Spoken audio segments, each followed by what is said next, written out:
I'm here now with, and she's peeled some time off for us, so I'm grateful, Louise Sutherland-Hoyt, who's our current president, who has been a significant mover and shaker in developing the legislative talents of this organization and the legislative talents of this organization. With everything from sort of dive bombing Tallahassee with the legislative day to keeping a hawk-like eye on bills in the Senate and House that affect our profession. And she's an Army veteran herself, so she has also made advances for us in our connections with the military. Louise, thank you for peeling some time off. Glad to be here. What do you see as the biggest accomplishments in your term so far? So far, I think the biggest accomplishment that we've made is that we've made our presence known in Tallahassee. We had a barnstorm the legislature day last year in which 10 of us arrived in Tallahassee. We had an agenda. We knew who we were going to meet with, and specifically what we were advocating for. But mostly, the idea was to begin to present FMHCA members as the go-to resource when it comes to mental health issues in Florida. And Lord knows, Florida is facing incredible mental health deficits. What are you planning coming up between now and the end of your term? And then you'll serve another year as president, as past president, you'll still be on the board. What are you thinking?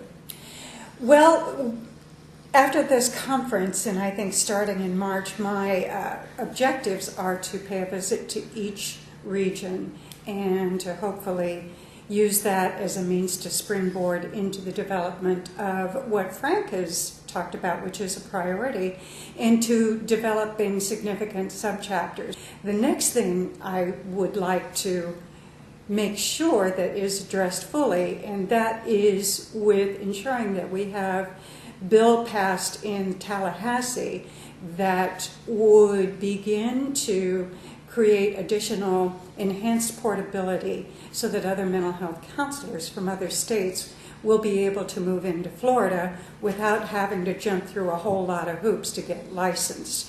We have a darn good chance that in 2024 the educational standard will require what we call a KCREP education that will create an additional layer of standardization so that in the application process the question might be, is your education from a KCREP accredited school? If the answer is yes, turn your application in.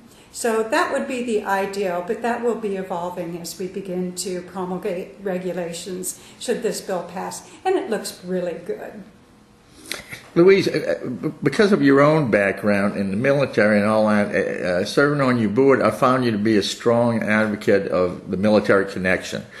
Mental health, PTSD issues, do you see much of that in your next year and a half as well? I do. As a matter of fact, you had an interview with Tony Williams, who is like the fulcrum around which FMHCA's interest in the military and providing services, suicide awareness education. He conducted a fabulous panel here at this conference.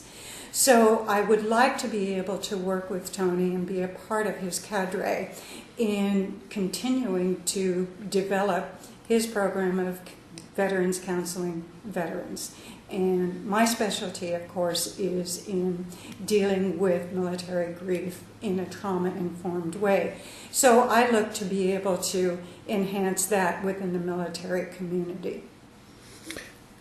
In serving on your board, Louise, I can honestly tell you are a savage pragmatist. So relate that savage pragmatism on camera to the need for membership and the need for us to promote membership in this most professional organization and identity.